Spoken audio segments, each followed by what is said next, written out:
Good morning, preppers. Out of anything that's happening right now, I'm actually more concerned about the vulnerability and susceptibility to our power grid. And time is short in this area, very much so.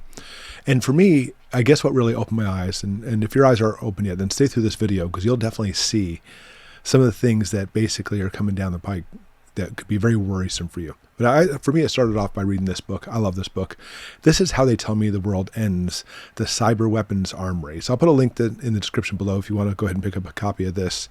But I found it to be especially eye-opening because it talks about how vulnerable we are through what are called zero-day defects, where we can actually be attacked without even knowing we're being attacked. And we actually started this cyber war, but China and Russia and a lot of Middle East countries are really jumping on board with this and recruiting people with big money to be able to attack things. And they're saying, of course, out of anything, our power grid especially is very vulnerable in our situation we have. Look at this article right here.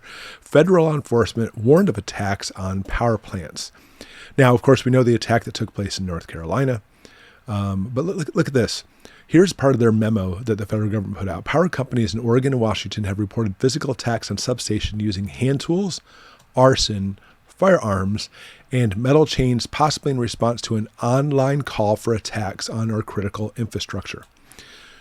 It goes on. In recent attacks, criminal actors bypass security by cutting the fence links, lighting nearby fires, shooting equipment from a distance, or throwing objects over the fence onto the equipment. Now, we saw the similar thing happening in North Carolina.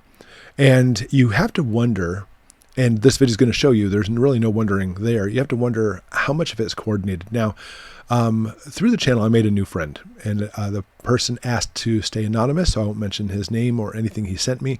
But the person worked in this type of industry for his entire life and retired from it, and said we are vulnerable in our situation as far as the power grid goes. But he thinks more specifically the North Carolina, where it's just a couple goofball kids probably just goofing off and shooting it up. Personally, I think they're just testing it, but I don't know. He definitely would know in that area a lot more than I would. Now, of course, the government knows about this, has been warning about this, but look at this. We see in this next article, securing the U.S. electricity grid from cyber attacks. Now, this is actually the Government Accountability Office put out this memo. It goes through, and this may actually be a little lightning for you. There's actually 3 stages of power generation we have. The actual generation and storage, the power plants. We also have the wind turbines, etc. The transmission lines, which sends it down to smaller substations. Then finally distribution would be like, for example, to your house or commercial customers, etc. From what I've read and what I've seen, the generation and storage areas are especially susceptible to cyber attacks, whereas the transmission, substations, and distribution locations are more susceptible to EMPs and to local attacks. Okay, just something to keep in mind. And by the way, don't think that just because like the transmission lines are only susceptible to local attacks, it could actually, depending on the situation, make the power go down for over a year or more. All right, going down further, it says there are several points of vulnerability of the U.S. power system electric grids. For example, grid distribution systems, which carry the electricity from transmission systems to consumers, have grown more vulnerable, in part because their operation technology increasing allows remote access and connections to business networks. Now, before we're looking at cyber for here, but now they're saying cybers actually could be attacked here and here as well. Now, of course, we have to worry about it residential too. Hopefully you actually have some things in place at your house to prevent hackers from coming in, or at least trying to thwart them from coming in. But they're saying the transmission area, which again, when it goes down, could actually be going down for over a year in some circumstances, is becoming more and more vulnerable. This could allow threat actors to access those systems and potentially disrupt operations. Now, in that situation, we're definitely looking at being concerned about cybersecurity, and that's what this accountability office is talking about. And also, we're talking about people coming in like they did in North Carolina and just shooting the place up. And again, let's not even talk about an EMP. The EMP will take it down for well over a year. We're talking about more local, more surgical strikes, or again, we talked about cyber warfare coming in. And these kind of things are a very big concern for me and my family. Like our first year here, we were seriously snowed in. We lost power for 2 weeks, something like 2 weeks. And we had was our wood stove to keep us warm and give us water. And since then, we've actually made a lot of changes. We still have our wood stove, obviously, to keep us warm, but we have solar generators, lots of them. We actually have a couple gas generators too, to be able to keep the fans going, the freezers going. And literally we have everything going in the house with one of our generators we have outside. Of course, the gas generators will only last so long if we're talking about a complete collapse. But here we're talking about simply just blackout situations that could last for an extended period of time. And I think at least in our house, we're pretty well set. And that's why I want to ask you, how about you? Have you been setting yourselves up with some type of gas generators, propane generators, solar generators, something to be able to make it so if things go down, you could still at least have some heat by turning your furnace on or blowing fans like we do through our wood stove? How about keeping your freezers going, etc.? So hopefully at the bare minimum, you're heading in that direction to be able to become more self-sufficient, at least with electricity. Because in our minds, we think electricity isn't such a big deal. If the lights go out, the lights go out. But not having heat, that's actually the number one concern, because in most houses, almost all houses, if you don't have that electricity, you don't have heat. Even if you have a wood stove or even a fireplace, which is not as efficient as a wood stove, in those situations, you still could use some fans to distribute the heat and actually spread the warmth around your house instead of just simply being in that one localized area. All right, let's continue on with our articles. So another person of follower of our channel sent me this, energy.gov. This is the Office of Cybersecurity, Energy Security, and Emergency Response. In other words, this covers all the bases, and I'm going to put a link to this below.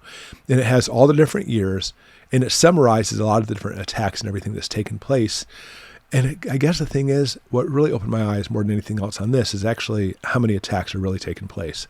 So for 2022, the PDF, let's go ahead and take a look at it. It is pages after page after page. There's 26 pages of problems. Some of them look transmission interruption. Some of them severe weather. I got it. System operations. These ones actually happen a lot where the system control center goes down for 30 minutes or more. All over the place. Here's another one right here. And is that a cyber attack? I don't think they'll let us know. But as you keep going, you'll see suspicious activity, physical threat to facility, excluding weather and natural disaster. So in other words, a real suspicious attack might be taking place. They're all over the place on here too. 26 pages of this for 2022. And guess what? The year is not over yet. So the government office where they do the oversight for the federal government, it has this right. It says right here in 2019, we recommend the Federal Energy Regulatory Commission, FERC, considers adopting changes to its proof standards to more fully address federal guidance to evaluate the risks of coordinated attacks. These recommendations have not been implemented yet, leaving the grid vulnerable. 2019 was when they recommended it, and they still haven't been done. Finally, in 2021 of this year, or last year, I should say, we found the federal government does not have a good understanding of the scale of potential impacts from attacks facing the component of the grid. This is frightening. Understand, this article just came out last month or two. So this is not something like a couple years ago. We are still in a situation where we are completely vulnerable. And it's one of those things where once your eyes start opening as preppers, you start thinking, oh, I need to start watching out for myself. I need to do something to be able to add the security for my family, because guess what?